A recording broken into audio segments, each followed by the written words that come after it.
ብልጽግና ኢትዮጵያን ሊያበለጽግ ነው ትላላችሁ። ኦኬ ፋይን። ማን ነው ኢትዮጵያ በዜጎች ፈሪሁላ ኦርቶዶክስ ሆነ ተፈራለህ፣ ተንቀጠቀጣለህ፣ ትሽሞደመዳለህ። ለሆድ አደር አትሁን። ሆድህን ሳይሆን አምላክህን አምልክ፣ የፈጠረህን አምልክ።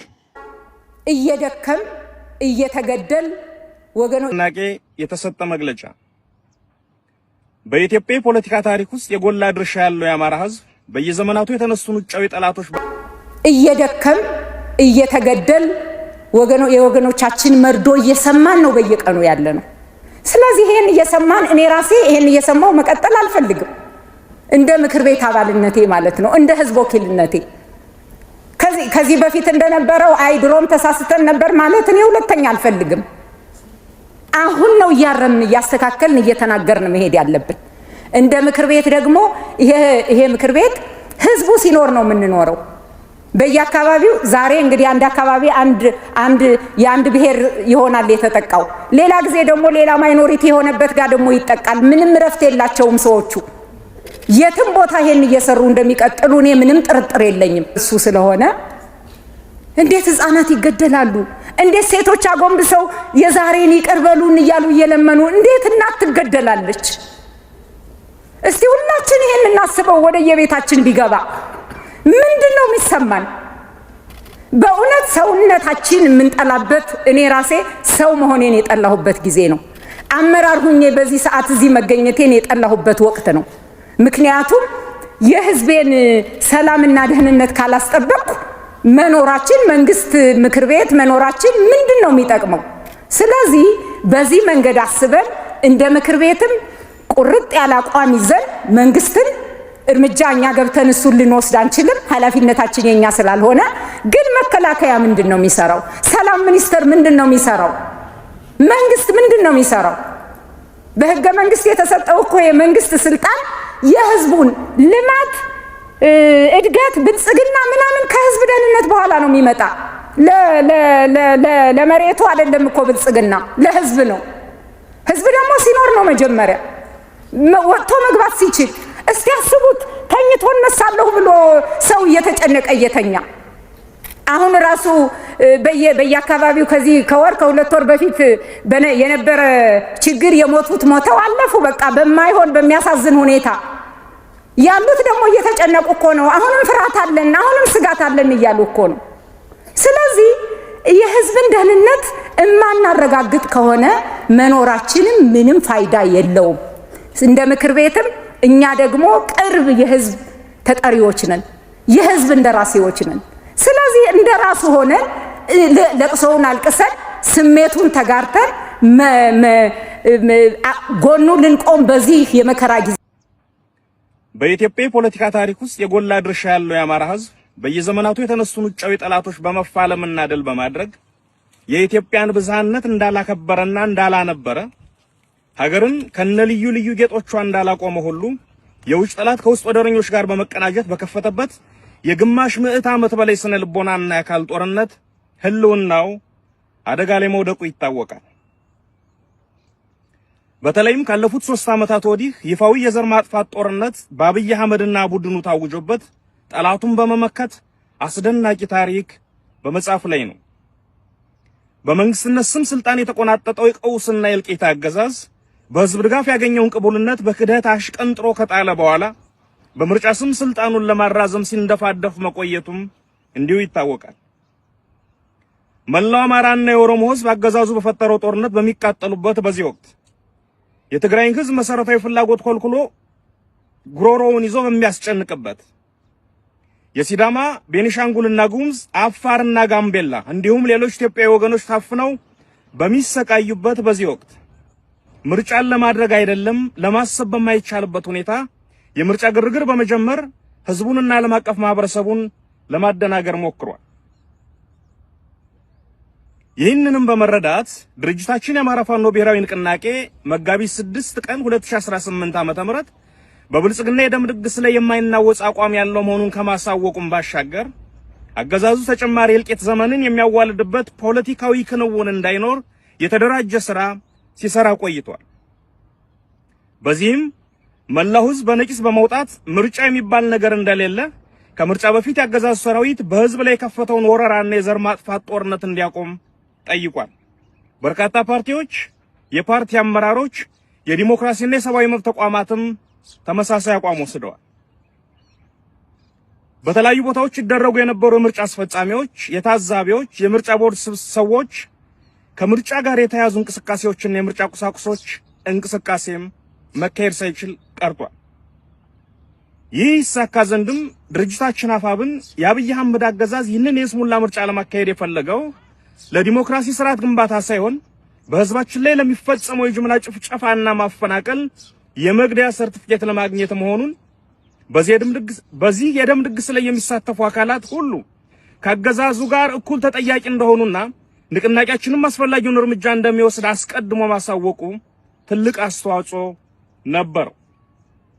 ለዚህ የንቅናቄያችን ጥሪ ከአማራ ህዝብ፣ ከመላው የኢትዮጵያ ህዝብ፣ ከጸረ አምባገነን ኃይሎችና ከዓለም አቀፍ ማህበረሰብ ያገኘነው ድጋፍ እጅግ ከፍተኛና አበረታች ሆኖ አግኝተነዋል። ይህ ለትግላችን የታየው አጋርነት አገዛዙ በብቸኝነት ተገሎ ለመውደቅ መቃረቡን የሚያሳይ ትልቅ ማሳያ ነው። ዛሬ ላይ አገዛዙን ምርጫ ተጠቅሞ ለማግኘት ያለመውን የመግደያ ሰርቲፊኬትና ዓለም አቀፍ ቅቡልነት በህዝባችንና በሰራዊታችን ብርቱ ተጋድሎ የመግደያ ሰርቲፊኬቱን ቀዳደን የፈለገውን ፍቃድ እንዳያገኝ ማድረጋችንን በሙሉ ልብና በኩራት ለህዝባችን እናበስራለን። ምርጫ ተብዬ አገዛዙ ድራማ ሙሉ በሙሉ ከሽፏል። የህዝባችን ነቅቶ መጠበቅና የፋኖ ብርቱ ክንድ አገዛዙ ያቀደውን የፖለቲካ ትርፍ መናስ ቀርቶታል። በህዝባችን ጽኑ ተጋድሎና በፋኖ ክንድ ጥንካሬ አገዛዙ የፈለገውን የፖለቲካ ቅቡልነት ሳያገኝ ቀርቶ ከፀሐይ በታች እርቃኑን አቁመነዋል። አብይ አህመድ ይህንን ምርጫ ተጠቅሞ ባለም ፊት ተመርጫለሁ የሚል የሐሰት ካባ ለመልበስ የነበረው ተስፋ በኗል። ይህ ድል የትግላችንን የበላይነት ያረጋገጠ ሆኖት ሆኗል። ይህ ስለመሆኑም ባለፉት ጥቂት ቀናት ብቻ በመላው ዓለም ከፍተኛ ተሰሚነት ባላቸው ዓለም አቀፍ ሚዲያዎችና የሰብአዊ መብት ተቆርቋሪ ድርጅቶች የወጡት መግለጫዎች ማረጋገጫዎች ናቸው። የተከናወነው የምርጫ ቲያትር እጅግ አስቂኝና ለወደፊቱ ትውልድ የፖለቲካ ውድቀትና የስሙላ ምርጫ ምን እንደሚመስል ለማስተማሪያነት የሚያገለግል ተጨማሪ ክስተት ሆኖ አልፏል። ድምጽ መስጠቱም ሆነ ውጤቱ አስቀድሞ በቤተ መንግስት ተጠናቆ የቀረበ መሆኑን ህዝብ ብቻ ሳይሆን ያገዛዙ ካድሬዎች እንኳን ሳይቀሩ በሚገባ እንዲረዱት ተደርጓል። ንቅናቄያችን በፈጠረው የፖለቲካ ጫና ምክንያት ያገዛዙ መዋቅር ውስጥ ያሉት ግለሰቦች እንኳን በስርዓቱ ላይ እምነት እንዲያጡና የውስጥ መከፋፈል እንዲፈጠር ሆኗል። ይህ የሚያሳየው አገዛዙ ከውጭ ብቻ ሳይሆን ከውስጥም እየፈረሰ መሆኑን ነው። ትግላችን አሁን ወሳኝ ምዕራፍ ላይ ይገኛል። አምባገነኑና ደመጣጩን አገዛዝ ለአንዴና ለመጨረሻ ጊዜ ከመንበሩ አስወግደን የህዝባችንን ህልውና ዋስትና የምናረጋግጥበት ጊዜ ቀርቧል። ስለሆነም መላው የአማራ ህዝብና የኢትዮጵያ ወዳጆች የጀመራችሁትን ድጋፍ አጠናክራችሁ እንድትቀጥሉ በየአቅጣጫው የምትገኙ የጸረ አገዛዝ ኃይሎች በጋራ እንድንቆም ያገዛዙ ጸጥታ መዋቅር ውስጥ ያላችሁ ወገኖችም ከህዝባችሁ ጎን በመቆም የውድቀቱ ተባባሪ እንድትሆኑ ጥሪያችንን እናቀርባለን። በመጨረሻም ከግንቦት 21 ቀን 2018 ዓ.ም ጀምሮ ተፈጻሚ የተደረገው የተሽከርካሪ እንቅስቃሴ ገደብና የጥንቃቄ መመሪያ በመጠናቀቁ ከነገ ግንቦት 25 ቀን 2018 ዓ.ም ጀምሮ መደበኛ እንቅስቃሴዎች እንዲቀጥሉ የተፈቀደ መሆኑን እናሳውቃለን። ድል ለአማራ ህዝብ፣ ክፋት ለማንም፣ በጎነት ለሁሉም። አዲስ ትውልድ፣ አዲስ አስተሳሰብ፣ አዲስ ተስፋ።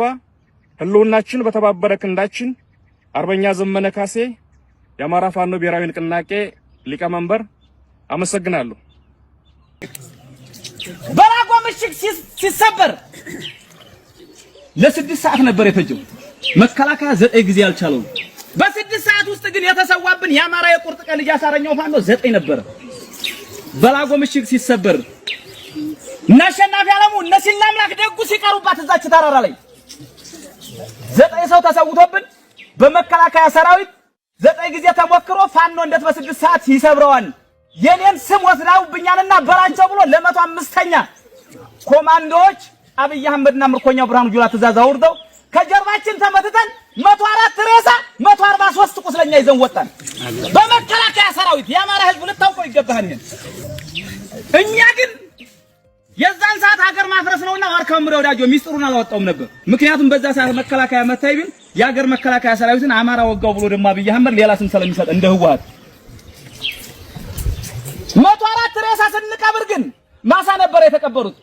ቤተክርስቲያን እንኳን አላገኘንም ነበር፣ ሰዓት ስላልነበረን 143 ቁስለኛ የሚያሳክምልን አልነበረም። የዛን ሰዓት አሳረኛው ፋኖ ግን ያንን ውጊያ ከጀመረ በኋላ ተሐድሶ እንኳን ይደረግላችሁ ቢባል አፈር እንበላለን እንጂ ራያ የኛ እናቶች እያለቀሱ እኛ እዚህ አንቀርም። 104 የተሰዋ 143 ቁስለኛ ይዘን ወጥተናል። ራያ መሬት እናልቃለን እንጂ አንመለስም ያለው መስከረም 23 ቀን ራያን ነፃ ወጣን። ከዛ በኋላ ምን አደረገን? እነዚህ ላምላክ ደጉ ቤተሰቦች ጥቁራቸውን ሳይገፉ የናሸናፊ ዓለሙ ቤተሰቦች ጥቁራቸውን ሳይገፉ የ104ቱ ቤተሰቦች ሀዘናቸውን ሳይረሱ የ143 ቁስለኞች ሕክምና ሳያደርጉ አብይ አህመድ ምን አለ? ተጥቅፍቱ አለ። እኛ እኮ ጥያቄያችን የወንድ ጥያቄ እኮ ነው። መንግስት እንሆን አላልነውም። ነገር ግን ክተት መክት ብለና እያለ የተሰዉትን ካስልነ የታመሙትን አሳክምልነ እኛ ሰርቶ እንበላለን። የኛ ጥያቄ የነ መሐመድ ቢሆነ ልጆች ምን ሊሆኑ ነበር ነው የኛ ጥያቄ። የነ ሞላ ደስዬ ልጆች ምን ሊሆኑ ነበሩ ስላሴ ላይ የተሰዉት ብለን ነበር የኛ ጥያቄ። በክራንቻ የሚያርዙ ወንድሞቻችን ማን ነው የሚያሳክማቸው ብለን ነበር ጥያቄያችን። ካንዴ ሁለት ሶስቴ ይህን ጥያቄ እየተጠየቅን ካላሳከማችሁልን ካልካሳችሁልን ትጥቅ አንፈታም ነው። ትጥቅ መፍታት ነበረብን አልነበረብንም?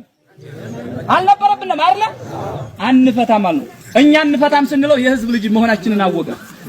ፋኖን ትጥቅ ማስፈታ የአማራ ልዩ ኃይል ከጀርባ እነሱ ወግኖ ይመታኛል። ስለዚህ የመጀመሪያ አማራጭ የአማራ ልዩ ኃይል ትጥቅ ማስፈታት አለብኝ ነበር። አብይ አህመድ ቁማሩ መጋቢት 29 እና 28 ትጥቅ ይፈታሉ የአማራ ልዩ ኃይል በሁሉም ክልሎች ያሉት ልዩ ኃይሎች ትጥቅ ይፈታሉ የሚል መመሪያ ወርዶ ባህር ዳር ላይ የመጀመሪያ ትጥቅ የሚፈታው ብሔር ግን ማን ነበረ? አማራ ነበረ። የመጀመሪያ ትጥቅ የሚፈታው መድኃኒት አይጥ ላይ እንደሚሞከረው አማራ ላይ ነው አብይ አህመድ ውሳኔ የሚሞክረው። ከዛ በኋላ ምን አደረገ? ከመራዋ ጀምሮ እስከ ደብረ ብርሃን አዲስ አበባ ጫፍ ድረስ የተኩስ ናዳ አደረባት። አማራ ክልል ጥቁር መዝገብ ናት ያዟል። እናቶች እንዲሸበሩ አባቶች እንዲሸበሩ አማራ ያለበት ቁመና ምን እንደሆነ ግራ የተጋባና የተወዘጋገበ ማህበረሰብ እንዲሆን ነበር የሚፈልገው አብይ አህመድ። ተኩሱ ያደረው ግን ባረቃሙ አገኘው ተሻገር የሰለጠነው ልዩ ኃይል የብርጋዴር ጄኔራል አሳምነው ጽጌ ልዩ ኃይል አልነበረም። ያን ምን ነበር ፍላጎቱ? አማራ ማወዛገብ እይት እየተኮሰ የራያ ቆቦ ወጣት ጤናኛው ግን ምን አድርጎ ነበር? የእውነት ልዩ ኃይሉ ሊፈርስ መስሎት ምግብ ቤት ዙረን አንድ ምግብ ቤት ልዩ ኃይል እንዳትቀበሉ ልዩ ኃይል የበላው ነው ብላችሁ ለኛ ሪፖርት አድርጉልን እንከፍላለን። ልዩ ኃይል ዩኒፎርም የለበሰ በነፃ ይብላ ይጠጣለን ሆቴል አዘዝነኛ። የእውነት መስሎን ለካ የናገኘው ተሻገርና የና አብይ አህመድ ጎሳ ናቸው እነሱ። ወደኛ ይመጣሉ መስሎን ሲፈርሱ እኛ ጫካ ገባን ወንድሞቻችንን ይዘን እንዋጋለን ብለን። አርበኛ ኮማንዶ ፋኖ ዳንኤል አለሙ ሚያዚያ 1 2015 ዓመተ ምህረት ከብልጽግና ጋር ግልጽ ጦርነት የጀመርንባት ምላጭ ሳባ። አርበኛ ኮማንዶ ፋኖ ዳንኤል አለሙ ሚያዚያ 1 ብልጽግና ጋር ቆቦ ከተማ ላይ ጦርነት የጀመረ የመጀመሪያ የምስራቅ አማራ ፋኖ በዋርካው ምሬ ወዳጅ የሚመራው ነው። ፈሪሁላ ኦርቶዶክስ ሆነ ተፈራለህ፣ ተንቀጠቀጣለህ፣ ትሽሞደመዳለህ። ለሆድ አደር አትሁን። ሆድህን ሳይሆን አምላክህን አምልክ፣ የፈጠረህን አምልክ። ጊዜያዊ መንግስት ተከትለ ሰማያዊ መንግስት አትርሳ። እንዲህ አይነት መልፈስፈስ የለም። ዓለም ይጠላሃል። አዎ ይጠላሃል። ገና ይገድልናል፣ ሞታለን። ይሄ በቃ ሐቁ ይሄ ነው። ይጠላናል። አዎ ይጠላናል። የጠላን ደግሞ ያሳድደናል። ያሳደደን ያስረናል። ያሰረን ይገፋናል። የገፋን ይገድልናል። ደማችን ግን ክቡር ነው። ከክርስቶስ ደም ጋር ተዋህዷል። ሰማይና ምድርን ከፈጠረው ጋር ተዋህዷል። እሱ ግንድኛ ቅርንጫፍ ነን። ቅርንጫፉን ከግንዱ መቁረጥ አይቻልም። አይቻልም። ብልጽግና ኢትዮጵያን ሊያበለጽግ ነው፣ ኢትዮጵያን ሊያበለጽግ ነው ትላላችሁ። ኦኬ ፋይን። ማን ነው ኢትዮጵያ በዜጎች ደም የምትለመልም የብልጽግና ማሳ ናት ያላችሁ? አሁን እኮ በተግባር የሚታየው ቀደም ብዬ እንደገለጽኩት ጅምላ ጭፍጨፋ በዜጎች ላይ በማንነት ተኮር ጥቃት እየተፈጸመ ነው። ይህንን ማስቆም ያልቻለ ፓርቲ በምን አግባብ ነው ተጨማሪ የስልጣን ጊዜ ይሰጠኝ ብሎ ለምርጫ የሚቀርበው? የኢትዮጵያ ሕዝብ በዜጎች ጅምላ ጭፍጨፋ ማስቆም ያልቻለ ፍላጎት የሌለውን ፓርቲ ዳግም መምረጥ ማለት ጭፍጨፋው ይቀጥል ማለት ነው። ዳግም መምረጥ ማለት በየቦታው በዜጎች ላይ በጠራጠር ወንድማማችነት ኢትዮጵያውያንን መጤና ነባር ብሎ የሚከፋፍለውን ሀገር አልባና መንግስት አልባ ያደረጋቸውን ህገ መንግስት ዋና መመሪያ ነው እንዲቀጥል እታገላለሁ የሚለውን የብልጽግና ፓርቲ መምረጥ ማለት ጭቆና ይቀጥል፣ ሀገር አልባነት ይቀጥል፣ ኢትዮጵያ ትፍረስ ብሎ